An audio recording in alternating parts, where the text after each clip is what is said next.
Hello प्यारे बच्चों, कैसे हैं आप। मैं डॉक्टर सुशील आपका फिजिक्स में हेल्प चैनल में तहे दिल से स्वागत करता हूं। आजकल हम कर रहे हैं क्लास 12 को केमिस्ट्री को और साथ में कर रहे हैं उसका चैप्टर नंबर 4।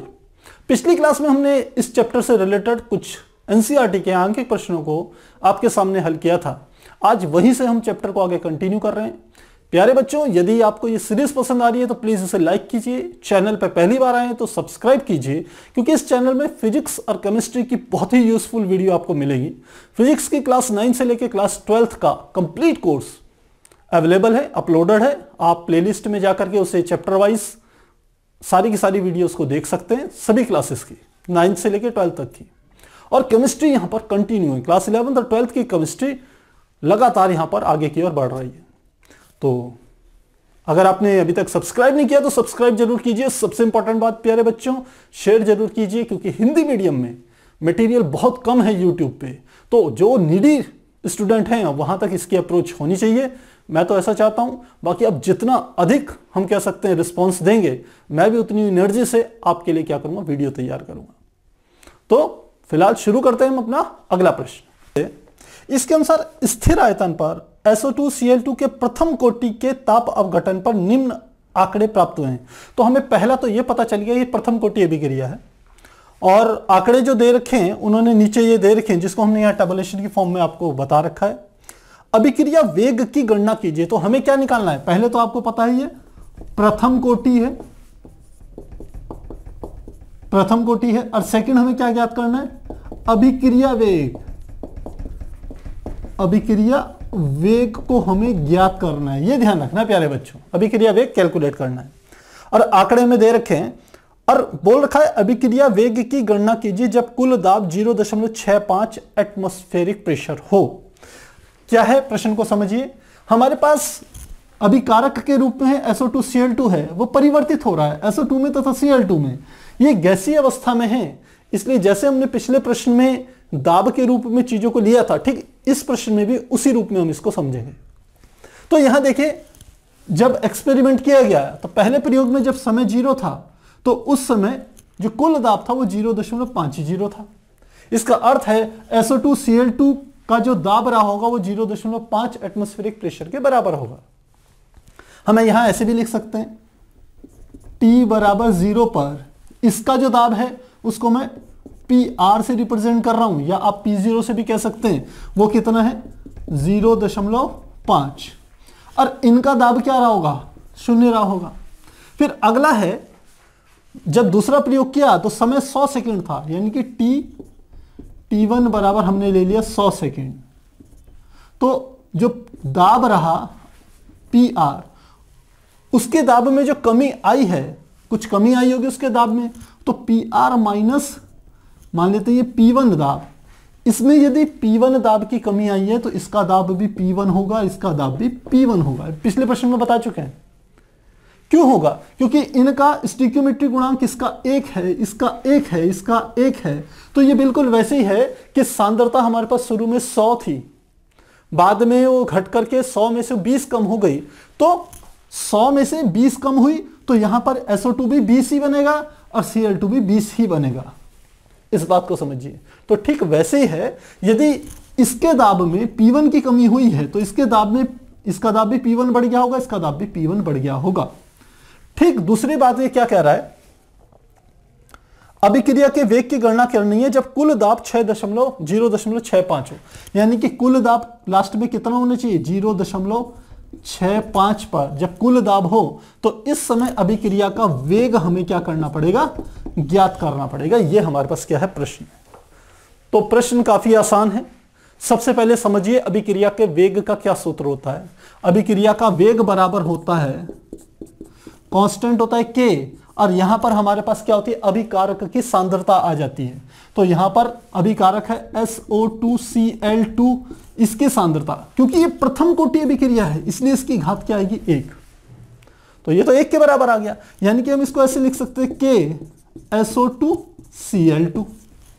लेकिन यहां पर ये यदि लिखा जाए तो ये सांद्रता के रूप में प्रदर्शित हो रहा है, जबकि इस प्रश्न में हमें अभिकारकों की और उत्पादों का क्या दे रखा है, दाब के रूप में दे रखा है, आंशिक दाब दे रखा है। इसका अर्थ है, इसको हम ऐसे लिख सकते हैं, ये हो गया K, और इसका जो दाब आएगा वो हमारे पास क्या आ जाएगा, किसी भी क्षण पर जो अभिक्रिया का जो दाब होगा, मान लो इस समय पर जो अभिक्रिया को जो दाब है वो कुछ भी आप ले सकते हैं, P ले लेते हैं, मान लेते हैं P, ये इसके बराबर आएगा। तो आपको क्या चीज ज्ञात करनी है, पहले ये समझिए। एक तो आपको K ज्ञात करना पड़ेगा, अभिक्रिया का वेग ज्ञात करना है। दूसरा, जब कुल दाब 0.65 एटमॉस्फेरिक प्रेशर है, उस क्षण आपको ज्ञात करना पड़ेगा SO2Cl2 का दाब कितना होगा। वही क्या है, P के बराबर है। SO2Cl2 का ही दाब है P, ये बात ध्यान रखना। तो कैसे ज्ञात करेंगे, कई बार हमने इसको बताया है। हमने कहा मान लेते हैं ये T2 टाइम है, कुछ भी हो सकता है, हम कह रहे हैं कुछ भी। ये क्या है, 0.65 है। टोटल जो दाब है, मान लेते हैं इस समय दाब कितना था, ये PR माइनस P2 ले लिया, ये P2 है, ये भी क्या है, P2 है। तो ये टोटल दाब हमारे को कितना दे दिया, 0.65। ये कितना दे दिया, 0.6, ये हमारे को दे दिया। तो यहां से हम P1 और P2 दोनों की वैल्यू को कैलकुलेट करेंगे। कैसे, ये देखिए। सबसे पहले वहां पर चलते हैं, P1 की वैल्यू को कैलकुलेट करते हैं। तो लिखते हैं T बराबर 100 सेकेंड पर कुल दाब। T बराबर 100 सेकेंड पर कुल दाब हमारा कितना आ जाएगा, कुल दाब आप देखिए, ये T बराबर 100 सेकेंड पर कुल दाब कितना है, 0.6। ये यहां पर लिखा हुआ है मैंने, कुल दाब 0.6। तो लिखेंगे 0.6 बराबर कुल दाब कितना हो जाएगा, ये वाला अभिकारक का दाब प्लस इस उत्पाद का दाब प्लस इस उत्पाद का दाब। तो ये टोटल हो जाएगा PR minus P1 plus P1 plus P1। मुझे लग रहा है समझ में आ गया होगा। ये प्लस ये प्लस ये, जिस पात्र पे ये SO2Cl2 भरी हुई होगी उसमें प्रारंभ में दाब 0.5 था। जब अभिक्रिया शुरू हुई तो SO2Cl2 के दाब में P1 कमी आई, तो अब उत्पादों के दाब में वृद्धि हुई। उत्पादों के कारण क्या हुआ, दाब बढ़ा। तो कुल दाब 0.6 है, जिसको मैंने यहां पर ऐसे रिप्रेजेंट करा हुआ। अब जैसे पिछले प्रश्न में गया था, P1 से P1 कट गया, तो क्या गया, 0.6 बराबर PR प्लस P1, इसके बराबर आ गया। अब हम जानते हैं ये PR का मान कितना है, 0.5। जब अभिक्रिया शुरू हुई थी तो अभिकारक का कुल दाब कितना था, 0.5 एटमॉस्फेरिक प्रेशर। तो हम यहां से निकलेंगे P1 बराबर 0.6 माइनस PR, और यह आ गया 0.6 माइनस PR का मान कितना है, 0.5। तो हमें पता चल गया P1 बराबर आ गया 0.1 एटमॉस्फेरिक प्रेशर के बराबर आ गया।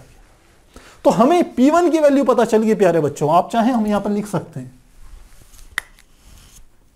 P1 बराबर 0.1 एटमॉस्फेरिक प्रेशर। P1 पता चल गया।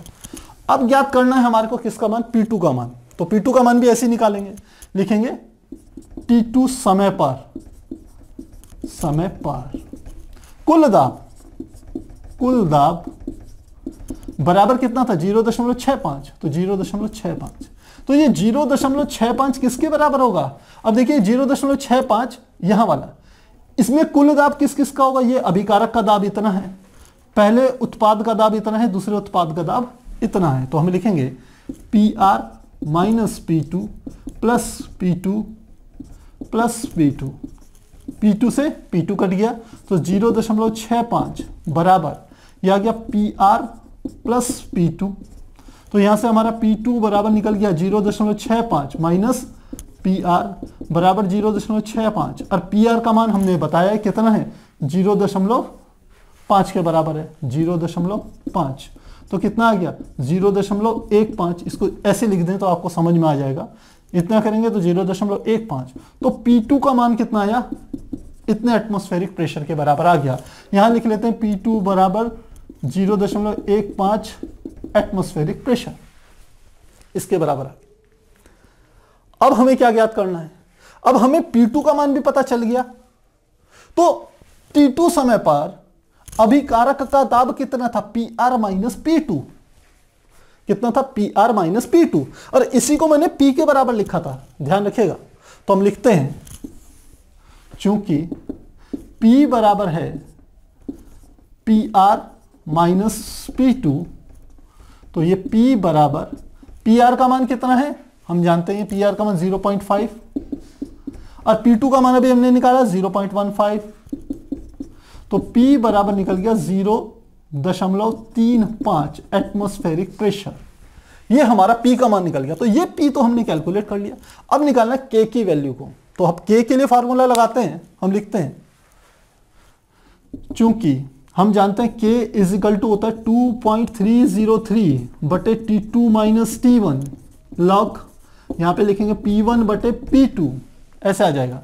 तो K बराबर 2.303, T2 का मान कितना है, हम ये दो आंकड़े ले रहे हैं, तो ये हमारे पास क्या हो जाएगा, ये एक प्रकार से प्रदर्शित करेगा T1 बराबर 0 और ये प्रदर्शित करेगा T2 बराबर 100 सेकेंड को। तो ये वैल्यूज यदि रखें यहां पर तो क्या आ जाएगा, T2 का मान आ गया 100, T1 का मान आ गया 0 लॉग P1। तो P1 यानी कि इस पर दाब कितना है 0.5। P2 का दाब निकालना पड़ेगा, यानी कि इस कंडीशन पे हमको दाब निकालना है कितना होगा। तो ये कैसे निकालेंगे, ये हमारा PR माइनस P1 के बराबर होगा प्यारे बच्चों। इसको निकालते यहां पर P2 बराबर PR माइनस P1, 0.5 माइनस 0.1 यानी कि 0.4 ये निकलेगा। तो ये P2 का मान कितना आ गया 0.4। ध्यान रखना ये प्रोसेस निकाला है मैंने यहां पर, ये अलग ही लिया है मैंने यहां पर इस चीज को। तो ये इस प्रकार से निकालेंगे, जैसे यहां निकाला था मैंने P की वैल्यू जैसे यहां पर निकाली थी, इस कंडीशन में P लिया था, वैसे यहां पर क्या लिया है P2 लिया, ये हमने निकाल दिया यहां पर। तो डेसिमल से डेसिमल कट गया, तो सीधे आ गया K is equal to 2.303 divided by 100, या जगह लॉग 5/4 यानी कि लॉग 5 माइनस लॉग 4। तो वैल्यूज पुट करेंगे, क्या आ जाएगा K इज इक्वल टू 100 का भाग इसमें दे देंगे तो क्या आ जाएगा 0.02303, यह आ जाएगा ब्रैकेट में लॉग 5। लॉग 5 का हमने आपको पहले भी मान बताया था 0.699 माइनस लॉग 4। लॉग 4 का मान कितना होता है, लॉग 2 का जो मान होता है उसका डबल, क्योंकि इसको लिख सकता हूं 2 की घात 2 यानी कि 2 लॉग 2, ऐसे लिखा जा सकता है। कहां समझाया जाए आपको, यहां समझा देता हूं मैं। लॉग 4 है तो इसको 4 को क्या लिख सकते हैं 2 की घात 2, तो इसे लिख सकते हैं 2 लॉग 2। तो ये बराबर किसके आ जाएगा 2 गुणा लॉग 2 का मान 3010 डेसिमल के साथ, तो इसका डबल हो जाएगा 602। तो क्या आ जाएगा 0.602। बस इसे सॉल्व करेंगे तो K की जो हमारी वैल्यू निकल के आएगी 0.00223 पर सेकेंड के बराबर होगी। ये हमने K निकाल दिया। अब देखिए K भी निकल गया, P भी निकल गया। अब इस वाले फॉर्मूले में वैल्यू रखनी है वेग के, ये मान लेते हैं समीकरण 1 में, तो लिखते हैं समीकरण 1 से वेग बराबर K इंटू P। तो K की वैल्यू 0.00223 मल्टीप्लाई P की वैल्यू कितनी थी 0.35। जब कैलकुलेट करेंगे तो हमारी वैल्यू निकल के आएगी 0.0007809। और इसी को हम ऐसे भी लिख सकते हैं, डेसिमल को 4 खाने इधर ले जाइए, 1 2 3 4, जो हमारा वैज्ञानिक संकेतन होता है साइंटिफिक नोटेशन उसके रूप में, जिसमें दशमलव से पहले का अंक 0 तथा 9 के बीच में होना चाहिए। तो क्या आ जाएगा, ये हमारे पास आ जाएगा 7.809। 4 इधर ले गए तो 10 की घात -4, और ये हमारा किसके बराबर हो जाएगा, इसके बराबर आ जाएगा। तो इस प्रकार से प्यारे बच्चों इस प्रश्न को हल करेंगे। थीम बिल्कुल पिछले वाले प्रश्न की तरह है कि दोनों ही कंडीशंस पे आपको दाब ज्ञात करना पड़ेगा कि अभिकारक का दाब कितना होगा। पहली कंडीशन में तो इतना ही होगा, दूसरे में क्या हो जाएगा 6 में से 0.1 घटाइए तो 1 आएगा, उसको घटाएंगे तो अभिकारक का दाब आ जाएगा। इस प्रकार से इसे हल करेंगे। तो आप इसे नोट कीजिए, फिर हम आगे कंटिन्यू करेंगे। हमारा नेक्स्ट क्वेश्चन है क्वेश्चन नंबर 4.22, जो कि इस प्रकार से है। इसके अनुसार विभिन्न तापों पर N2O5 के अपघटन के लिए वेग स्थिरांक यानी कि कांस्टेंट K नीचे दिए गए हैं। इनके मान अलग अलग तापों पर मान दे रखे हैं, और ये जो इन्होंने टेबल बनाई है इस टेबल को मैंने यहां पर शो कर दिया है। अब क्या कह रहे हैं, ln K तथा 1/T के मध्य ग्राफ खींचिए। तो सबसे पहले हमें क्या करना है, ln K तथा 1/t के बीच में क्या खींचना है, ग्राफ। पहला हमारा ये है। दूसरा कह रहे ए तथा ई ए की गणना कीजिए। ए तथा ई ए, तो ए आप जानते हैं आरएनएस कांस्टेंट होता है और ई ए क्या होता है, एक्टिवेशन एनर्जी यानी कि संक्रियण ऊर्जा। इन दोनों का मान याद करना है। और 30 डिग्री सेंटीग्रेड तथा 50 डिग्री सेंटीग्रेड पर वेग स्थिरांक को प्रागुप्त कीजिए, उसको भी प्रिडिक्ट करना है कितना होगा। तो प्यारे बच्चों, क्वेश्चन हमारा जो ये है काफी हम कह सकते हैं लेंथी क्वेश्चन है, मेनली किस पॉइंट ऑफ व्यू से, कैलकुलेशन के पॉइंट ऑफ व्यू से। तो मैं कोशिश करूंगा इसमें हर स्टेप में आपको एक एक कैलकुलेशन बताने की। बाकी जब आपको समझ में आ जाएगा तो चाहे आप खुद से कीजिए, चाहे आप कैलकुलेटर यूज कीजिए, फिर आप कर सकते हैं। तो शुरू करते हैं क्वेश्चन को।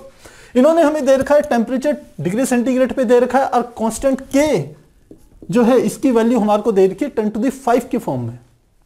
इसका अर्थ क्या हुआ, इन दोनों को हमको सॉल्व करके ln के यानी कि नेचुरल लॉग के तथा 1/t के बीच में ग्राफ खींचना है। तो सबसे पहले हम इस t डिग्री सेंटीग्रेड को चेंज कर लें, या फिर इस ln k को हम यदि निकालें तो कैसे निकालेंगे। देखिए k की वैल्यू क्या होगी पहले ये समझिए। हम निकालते हैं सबसे पहले k बराबर क्या हो जाएगा, जो ये हमारे को वैल्यू दे रखी है 0.0787। देखिए मैं यहां पर लिख रहा हूं 10⁵ multiply k is equal to हमें दिया है 0.0785, 0.0785 इतना दिया है हमारे को। अब इसमें हमें k की वैल्यू निकालनी है, तो k बराबर हो जाएगा, ये इसके नीचे चली जाएगा 0.0785 डिवाइडेड बाय 10⁵। इसको सॉल्व कीजिए तो क्या आ जाएगा, ये ऊपर जाएगा 0.0785 मल्टीप्लाई 10⁻⁻5। इसको थोड़ा स्टैंडर्ड फॉर्म में लाएं, दो डेसिमल को दो स्थान इधर ले जाएं तो ये आ जाएगा 7.85 मल्टीप्लाई डेसिमल यहां से एक और एक दो खाने या दो स्थान इधर खिसका है तो ये हो जाएगा 10⁻⁷। और ये हमारे वैल्यूज किस में थी, आप देख रहे हो ये पर सेकंड में थी, यानी कि s माइनस में थी। तो ये कांस्टेंट k की वैल्यू हमारी निकल के आई है। तो इस प्रकार से हमें सबको चेंज करना है। तो k की वैल्यू यहां कुल मिला के निकल के क्या आई है 7.85 मल्टीप्लाई 10⁻⁻7। इसमें रखेंगे तो कितनी आ जाएगी आप खुद ही देखिए, ये तो है 1.70 10⁵ उधर जाएगा तो माइनस में हो जाएगा, यह है 25.77। इसको भी स्टैंडर्ड फॉर्म में यदि करें चेंज तो ये आ जाएगा 2.577 मल्टीप्लाई 10⁻⁻5 था, एक प्लस की होगी तो 10⁻⁻4। ये 178 है तो 1.78 करें तो यहां पर हो जाएगा मल्टीप्लाई, एक घात और घट जाएगी -3। 2140 तो ये हो जाएगा 2.140 और ये हो जाएगा 10⁻⁻2। तो ये हमने k की वैल्यू निकाली है प्यारे बच्चों, अभी केवल इस तरीके से। मुझे लग रहा है समझ में आ गई होगी आपको। जैसे मैंने यहाँ k का मान ऐसे कैलकुलेट किया है, बाकी आप चाहें तो सबका रख सकते हैं। केवल देखिए यहाँ पर 1.70 को ऐसे कैसे रख दिया, 10⁵ इसके पास जाएगा तो 10⁻⁻5 में हो गया। इन सबको मैंने साइंटिफिक नोटेशन में वैज्ञानिक संकेतन के रूप में प्रस्तुत किया है। दशमलव से पहले केवल एक अंक है जो कि 1 से लेकर 9 के बीच में होगा, और बाकी सारे अंक हमने पावर्स के रूप में रिप्रेजेंट करे हैं। तो मुझे लग रहा है ये बात समझ में आ गई होगी। अब इसका हमारे को क्या निकालना है, ln निकालना है, यानी कि नेचुरल लॉग निकालना है। सेकंड स्टेप हमारा क्या है, ln k, क्योंकि ln k का मान और 1/t के बीच में ग्राफ खींचना है। तो ln k भी मैं आपको एक स्टेप का निकालना सिखा रहा हूं, बाकियों का आप कैलकुलेट कीजिएगा। मेरे पास पहले से कैलकुलेट करके रखा हुआ है तो मैं उसे यहां पर रख दूंगा, लेकिन एक आपको सिखा जरूर हूं। सबसे पहले अब ये हमारे पास k की वैल्यू ये आई थी, इसमें दोनों तरफ हम क्या कर रहे हैं, लॉग ले रहे हैं। तो आप कह सकते हैं सर ln k की वैल्यू हमको निकालनी है, तो हम लिखते हैं ln k is equal to, मान लेते हैं पहले x, और ये किसके बराबर है हमारे पास, ये है 7.85 मल्टीप्लाई 10⁻⁻7। क्योंकि दोनों तरफ नेचुरल लॉग ले रहे हैं तो इधर की ओर भी आप सीधे नेचुरल लॉग ही ले लेते हैं ln, और यहां पर ये आ गया। तो सीधा अर्थ है इसमें दोनों पक्षों पे नेचुरल लॉग लेने पर आ गया।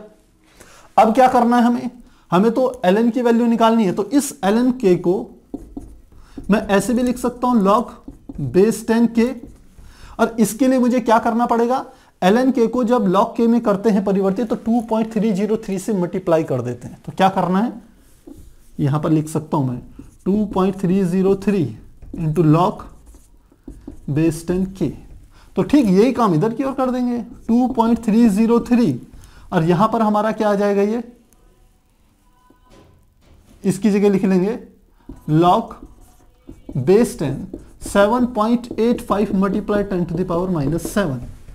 इस तरीके से कर लेंगे।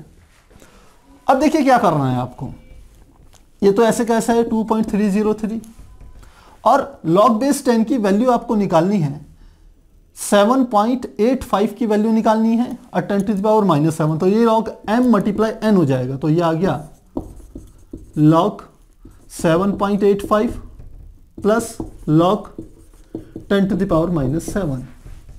तो क्या आ जाएगा, ये 2.303 और ये हमारे पास कैलकुलेट करके क्या आएगा, देखिए ये हमारे पास आ गया log 7.85 की वैल्यू निकालेंगे, log की 78 में देखेंगे 5 मान।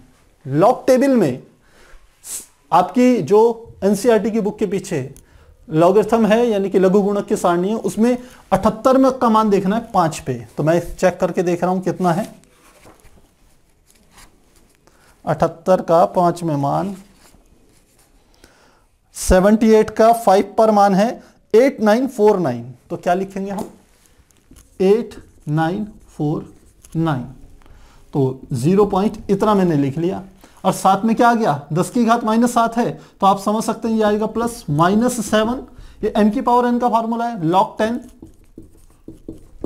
तो इसको लिख सकते हैं 2.303 अंदर 0.8949 और साथ में यह जगह माइनस log 10 का मान 1, तो ये हो गया 7।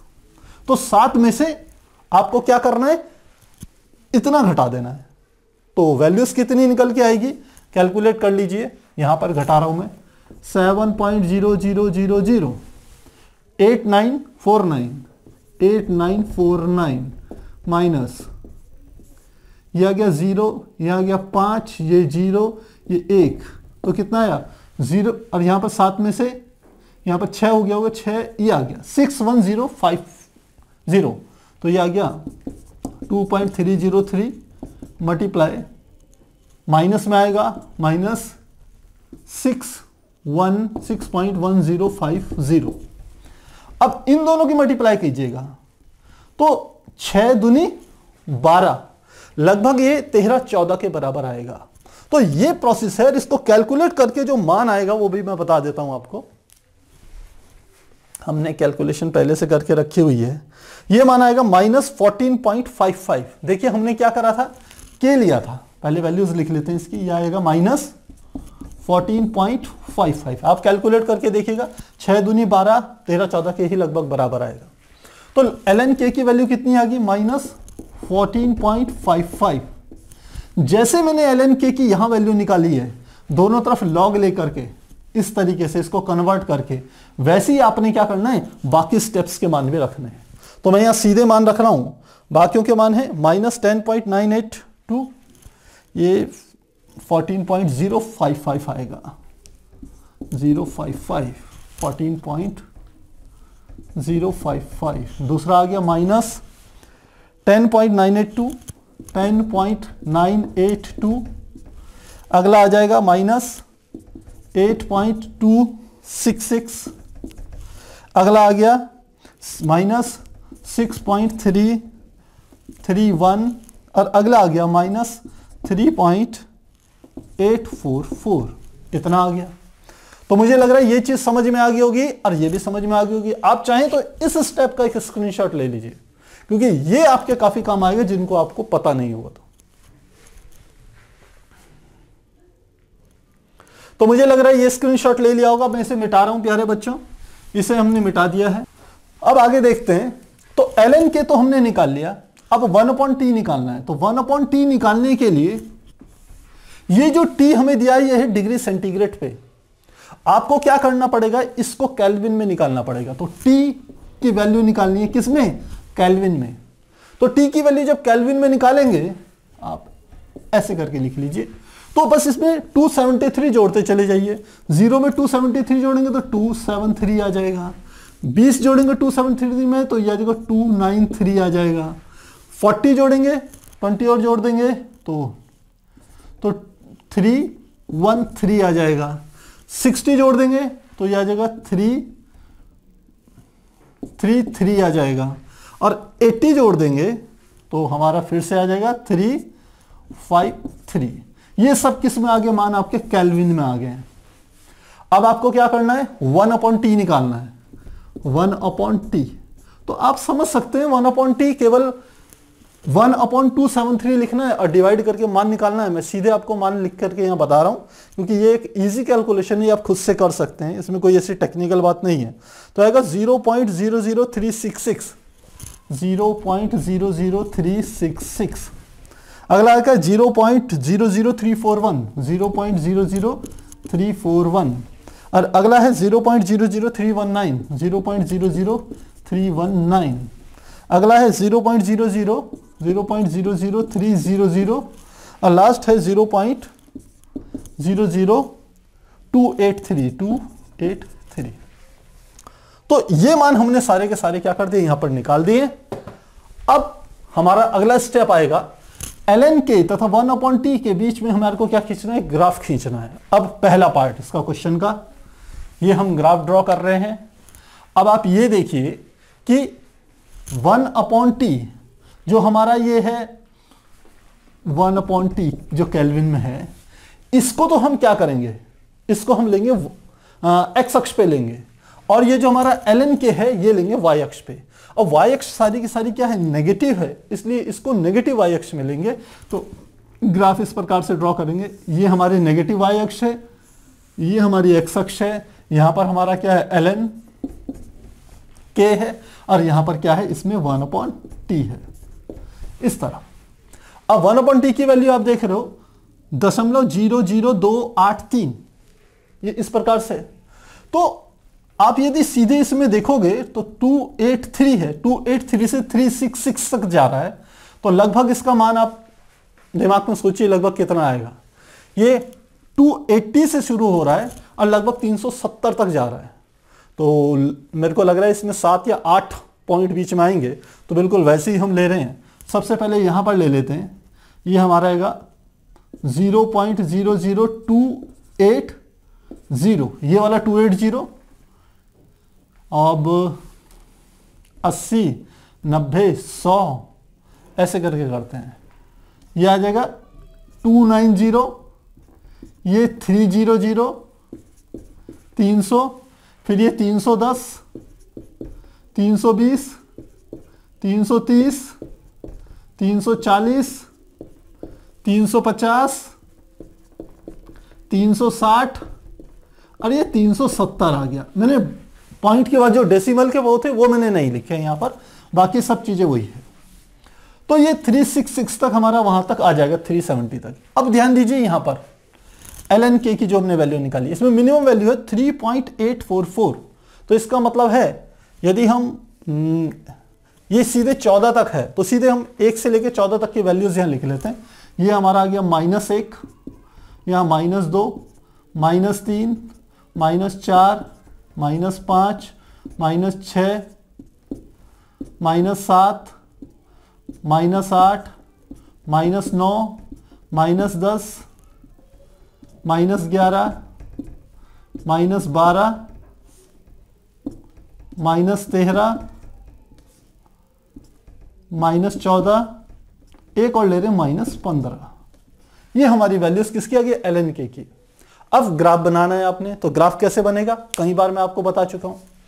सबसे पहले हम देखते हैं कि इसमें इन दोनों के बीच में ग्राफ बनाना है, सॉरी इसके और इस वाले और इस वाले के बीच में।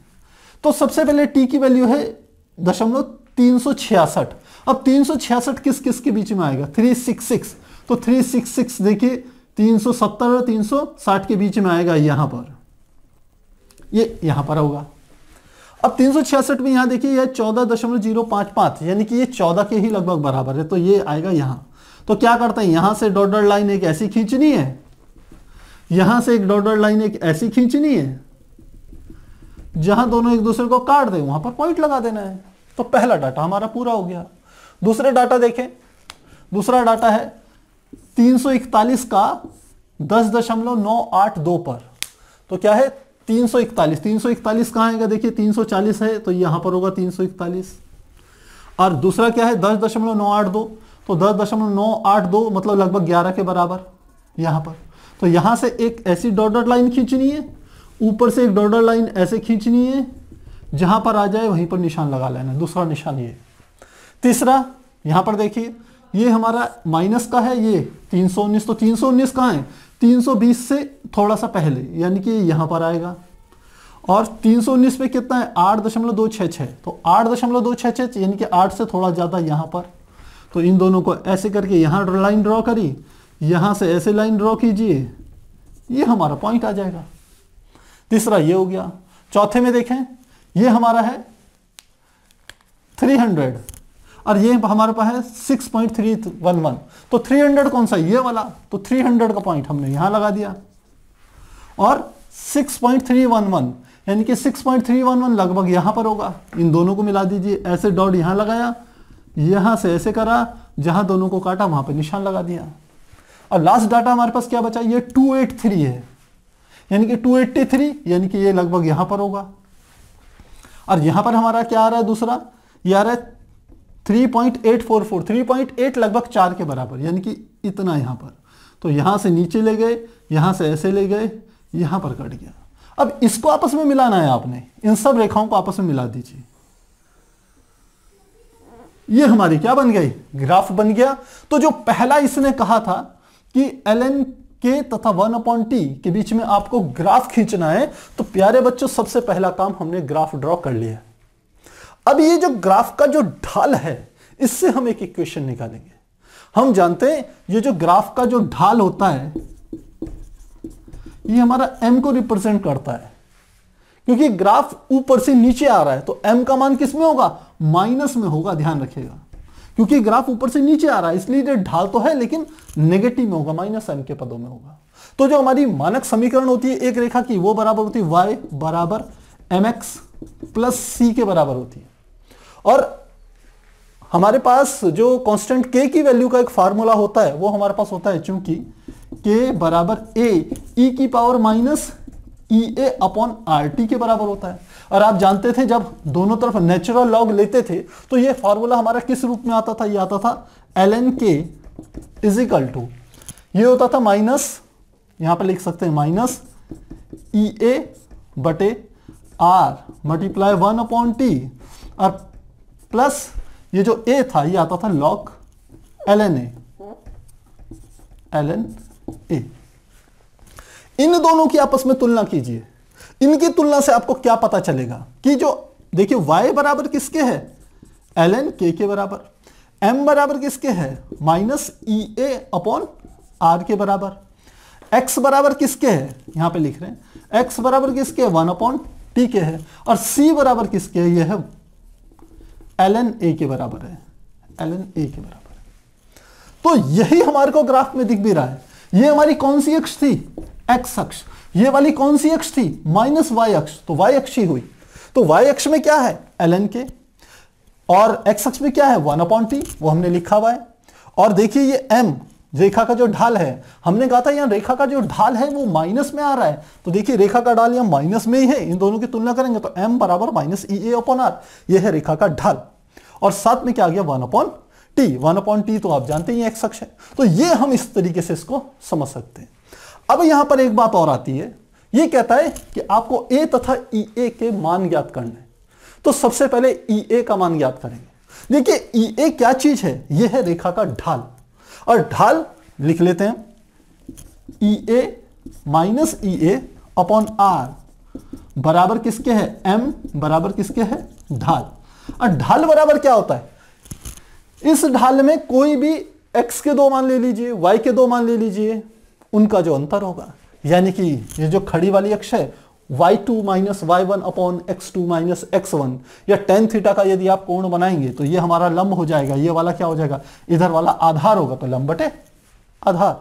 तो करना क्या है, ये हमारी किसकी थी, ln k की थी, ln k पे चलते हैं हम इस पे।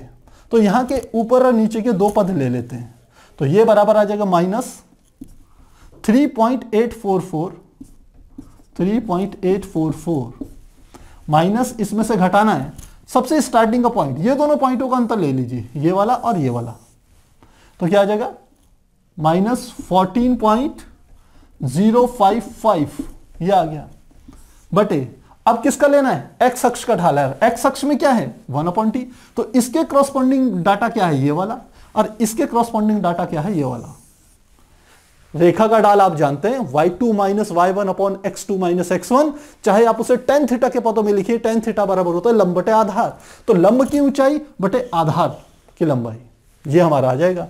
तो क्या आ जाएगा ये वाला मान, 0.844 के क्रॉसपोंडिंग डाटा क्या है, ये है 0.00283 और माइनस इसमें क्या है 0.00366, इतना आ गया। तो सॉल्व करेंगे तो EA की वैल्यू भी देखिए यहां से हमारे पास कैलकुलेट हो जाएगी, माइनस EA बटे R बराबर किसके आ जाएगा, इसको थोड़ा सा हम माइनस की माइनस में गुणा होगी, ये हो जाएगा प्लस, तो 14.055 यहां पर लिख रहे हैं 14.055, इसमें से घटाएंगे 3.844, तो 5 में से 1 गया, 1 2 0, 10.211, तो ऊपर तो हमारा प्लस में आ गया 10.211 बटे, इसको घटाएंगे ये वाला मान क्या है ज्यादा, तो माइनस में आएगा, तो क्या आ गया 0.00, सीधे 366 में से ये घटा देते हैं, तो सीधे आ गया 6 में से 3 गया 3, ये हो गया 8 दूनी 16, 16 में से 8 गया 8, और ये हो गया 2, ये 2 ही बचेगा, तो ये गया 0, आगे 2 0 और हैं 0.0। अब देखिए ये माइनस का ज्यादा बचा होगा तो ये भी किस में आएगा, माइनस में आएगा, क्योंकि नीचे वाला पद क्या है माइनस का ज्यादा है, तो माइनस में आएगा। इस वाले प्लस माइनस से ये वाला माइनस कट जाएगा, तो EA अपॉन R का मान हमारे पास इतने के बराबर आ गया। तो यहां से हम कैलकुलेट किसका मान करेंगे, EA का मान कैलकुलेट करेंगे, ये हमारा आ जाएगा EA बराबर 10.211 बटे 0.00083 मल्टीप्लाई क्या आ जाएगा R, और R का मान आप जानते हैं ये होता है 8.314 के बराबर होता है। तो इसको कैलकुलेट करेंगे तो किसकी वैल्यू आ जाएगी, EA की वैल्यू यहां पर कैलकुलेट हो जाएगी। तो आप एक बार इसे नोट कीजिए, फिर हम आगे से कंटिन्यू करते हैं। तो प्यारे बच्चों अभी जो हमने कैलकुलेट किया वो देखा था आपने, ये EA अपॉन R 10.211 बटे 0.00083 के बराबर था, इसको डिवाइड करके हमारा आंसर ये आएगा। और EA का मान निकालना है, क्योंकि इसमें आपको कहा है कि EA और A दो के मान आपको निकालने थे, तो EA का मान क्या होगा, R की यहां मल्टीप्लाई कर देंगे इस वाले पद में, तो ये मल्टीप्लाई R, और R का मान आप जानते हैं 8.314 होता है, इन दोनों की मल्टीप्लाई करेंगे तो इतना आ गया। आप चाहें तो हम लिख सकते हैं EA बराबर, इसको लिख सकते हैं साइंटिफिक नोटेशन के रूप में लिखना चाहें तो आप लिख सकते हैं 1.12345, 5 खाने इधर लेंगे तो 1.02, इसको लिख लेंगे 3 गुणा 10 की घात 1 2 3 4, 5 खाने इधर लाए थे तो 10 की घात 5 जूल पर मोल। या तो ऐसे लिख लीजिए, या इसी चीज को हम ऐसे भी लिख सकते हैं EA बराबर, इसे किलो जूल में लिखना है तो इसको 3 खाने इधर ले जाइए तो 102.2822 गुणा 10 की घात 3 जूल पर मोल, ऐसे भी लिख सकते हैं। और इसी को लिख सकते हो 102.822 10 की घात 3 को लिख लेंगे किलो जूल पर मोल। तो इस प्रकार से हम क्या कर सकते हैं, EA की वैल्यू को कैलकुलेट कर सकते हैं। अब सेकंड स्टेप है आपको A की वैल्यू निकालनी है, तो A जिसे हम आर्नियस कांस्टेंट कहते हैं उसका मान निकालना है। मूल समीकरण हमारी कौन सी थी, ये वाली थी। इसमें आपको इस A की वैल्यू को कैलकुलेट करना है, तो आपको मान रखने पड़ेंगे। तो इस वाली समीकरण से कोई भी एक डाटा आप चुन सकते हैं। तो मैंने कहा मान लेते हैं मैं ये पहला वाला डाटा ले रहा हूं, ये सबसे पहला वाला, उसके सारे मान इसमें रखेंगे। सबसे पहले देखिए इधर है ln k, तो पहली लाइन में देखिए ln k का मान कितना है, -14.055, तो लिखते हैं -14.055 बराबर minus E A upon R. तो देखिए ई ए अपॉन आर का सीधे मान था 12302.4, तो ये लिखेंगे माइनस 12302.4 इतना आ गया। मल्टीप्लाई 1/t, तो 1/t का मान क्या है यहां पर 1/t। इस पहली लाइन का ही डाटा लेना प्यारे बच्चों, ध्यान रखना। आप ln k का मान ये ले रहे हैं तो 1/t का मान क्या लेंगे ये वाला, तो ये 0.0036। 1/t का मान सीधे लिख लेंगे, ये साथ में 1/t है तो 0.0036 इतना लिख लिया। अब साथ में है प्लस ln a। तो अब इन दोनों की आपने कैलकुलेशन करनी है, तो इसको कैलकुलेट करके आएगा माइनस 14.055 बराबर। इन दोनों को कैलकुलेट करेंगे तो आपका मान आएगा माइनस 45.026 और प्लस ln a इसके बराबर आ जाएगा। तो यहां से आप ln a का मान निकाल सकते हैं, तो इस पूरे पद को इधर ले जाएंगे दूसरी तरफ, तो ये आ जाएगा ln a is equal to, ये 45.026 माइनस का था, इधर जाएगा तो प्लस का हो जाएगा, तो ये आएगा 45.026 और यहां माइनस का 14.055 पहले से इसमें से इसको घटाएंगे तो सीधे आपका मान निकल के आएगा ln a is equal to, यह आ जाएगा 30.971 के बराबर आ जाएगा। और किस में आएगा ध्यान रखना, प्लस में आपका मान आएगा ये वाला।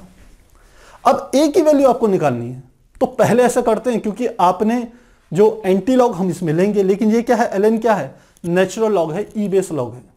तो एंटी लॉग क्योंकि एनसीईआरटी में लॉग बेस 10 का दिया है, तो पहले हम इसे बेस 10 में कन्वर्ट करेंगे। तो क्या आ जाएगा, ln को मैं लिख सकता हूं 2.303 लॉग बेस 10a बराबर 30.971। और इसको यदि हम लिखें तो ऐसे लिख सकते हैं, ऐसे करते हैं इसे यहां सॉल्व। अब यहां क्या आ जाएगा, log base 10a, log base 10a is equal to 30.971 divided by 2.303। और जब डिवाइड करेंगे तो हमारा मान आ जाएगा 13.448 के बराबर आ जाएगा। आप डिवाइड करके जरूर देखिएगा। पर हमें किसकी वैल्यू चाहिए, a की वैल्यू चाहिए, तो a बराबर आ जाएगा एंटी लॉग 13.448। और मैंने आपको पहले भी एंटी लॉग निकालना सिखाया है। क्या होता है एंटी लॉग, कैसे निकालते हैं, जो दशमलव से पहले का हिस्सा है 13, सीधे उसे 10 की घात के रूप में लिख लीजिए, 10 की घात 13। अब आपने क्या करना है, एंटी लॉग यानी कि प्रति लघु गुणक की टेबल में 44 का मान देखना है 8 में, और कुछ नहीं करना है। क्या कहा मैंने, प्रति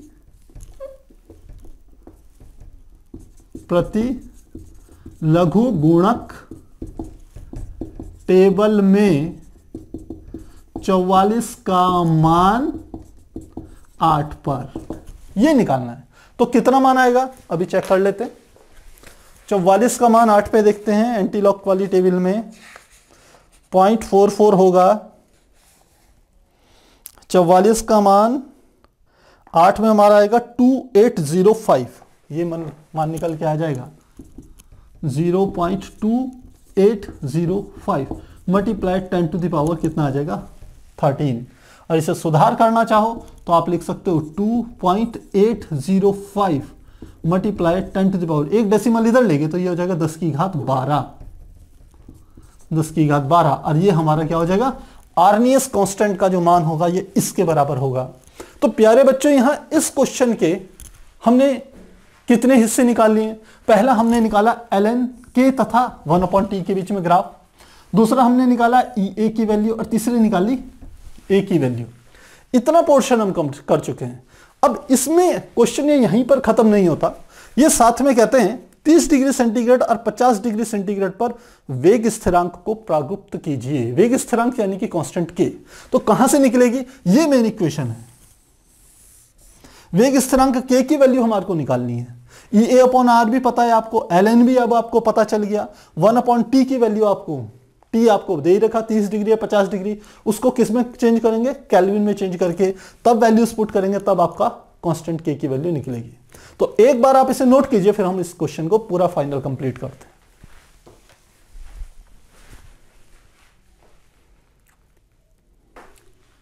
तो प्यारे बच्चों, सारी चीजें हम कर चुके हैं। अब लास्ट में उसने एक बात और पूछी थी, प्रश्न संख्या 22 में उसने कहा था 30 डिग्री सेंटीग्रेड तथा 50 डिग्री सेंटीग्रेड पर वेग स्थिरांक को प्रागुप्त कीजिए। तो 30 डिग्री सेंटीग्रेड पर फर्स्ट निकाल रहे हैं, फर्स्ट है हमारा 30 डिग्री सेंटीग्रेड पर जो हम कह सकते हैं के की वैल्यू हमारे को निकालनी है।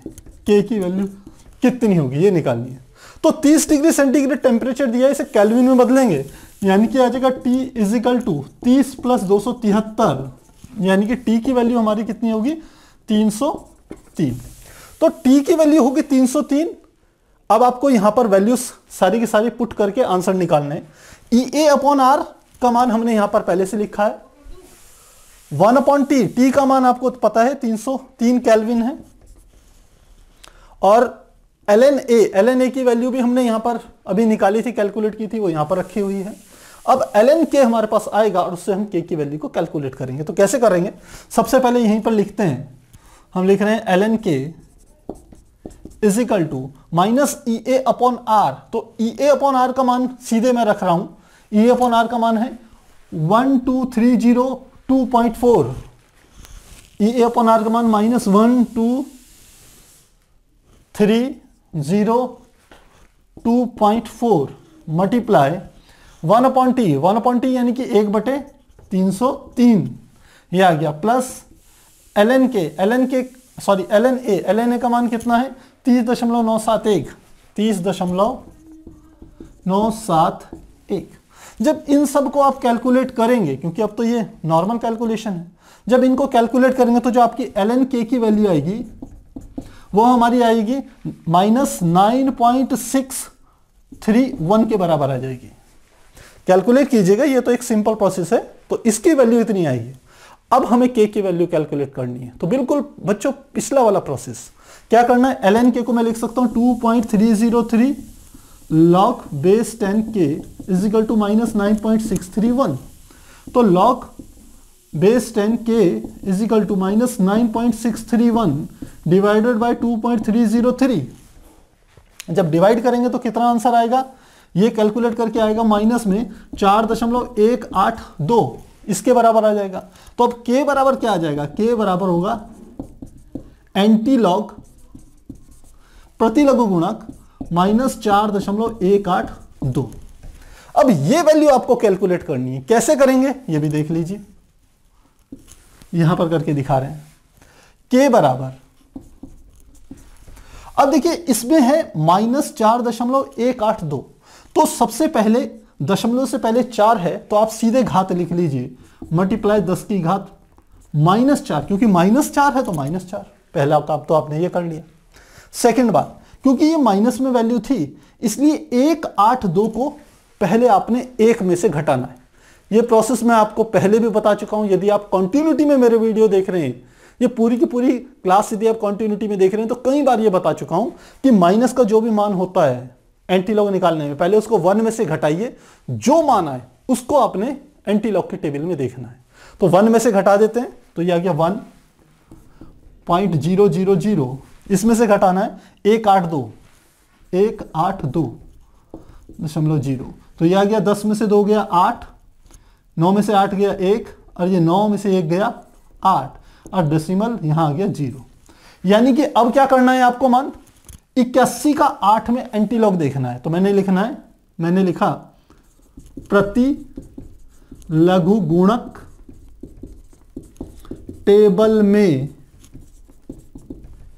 81 का या 0.81 का 8 में मान, और साथ में मल्टीप्लाई क्या कर देना है 10 की घात -4, इतना। तो वैल्यूज रखते हैं, सबसे पहले देखते हैं 81 का 8 में मान कितना होगा, प्रति लघु गुणक टेबल देख रहे हैं तो ये आगे 81 का 8 में मान है 6577, ये है 6577, तो मैंने लिख लिया 0.6577 मल्टीप्लाई 10⁻⁻⁴।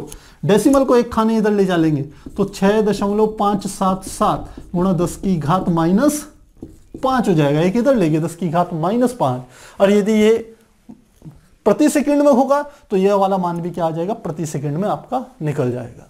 तो ये कब की वैल्यू है? जब हम कितने डिग्री सेंटीग्रेड पे, 30 डिग्री सेंटीग्रेड पे हम इसकी वैल्यू निकाल रहे हैं। जो पहला हमने मान लिया था 30 डिग्री सेंटीग्रेड पे, पहला काम हो गया। अब दूसरा उसने कहा है 50 डिग्री सेंटीग्रेड पे, तो वो मान निकाल रहे हैं। जब लिख रहे हैं T is equal to 50 degree centigrade, 50 degree centigrade का अर्थ आप जानते हैं, 273 में 50 जोड़ दीजिए तो कितना आ जाएगा?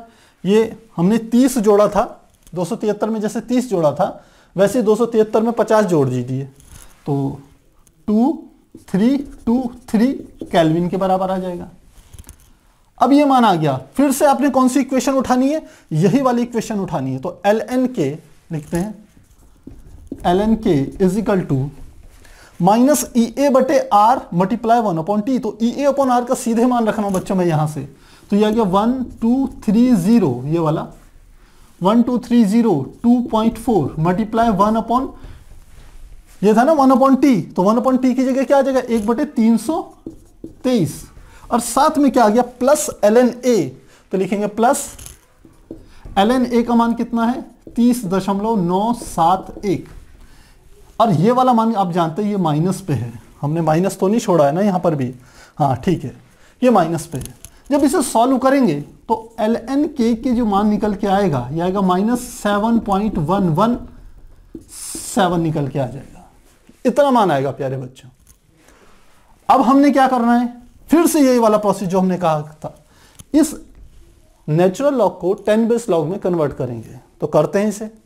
तो हमने कहा इसे लिख सकता हूं 2.303 log base 10k is equal to -7.117। तो log base 10k is equal to -7.117 divided by 2.303 बराबर कितना आ जाएगा? माइनस में 3.0903 के बराबर आ जाएगा। तो मुझे तो k का मान निकालना है, तो k क्या हो जाएगा? Anti log -3.0903। अब इसे कैसे निकालेंगे? फिर से इसके लिए तरीका हो, देखिए डेसिमल के पहले क्या है? 3 माइनस में, तो क्या लिख लेंगे? मल्टीप्लाई 10⁻³ इतना आपने लिख लेना है। तो ये 10 की घात -3 आपने लिख लिया।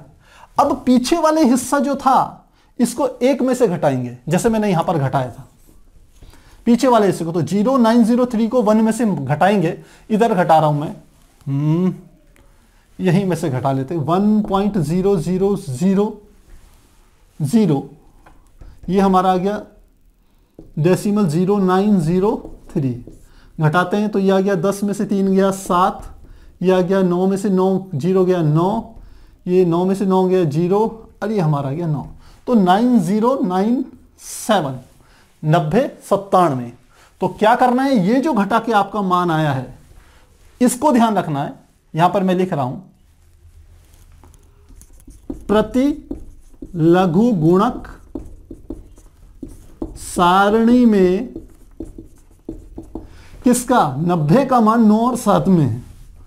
90 का मान 9 व 7 में, 9 व 7 में क्या?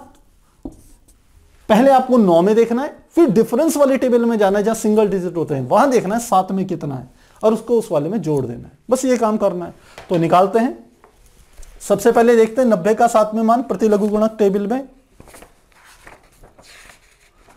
90 का 7 में जो मान आ रहा है वो 8072 आ रहा है। कितना है 90 का 7 में मान? यहां पे मैं लिख रहा हूं 8072।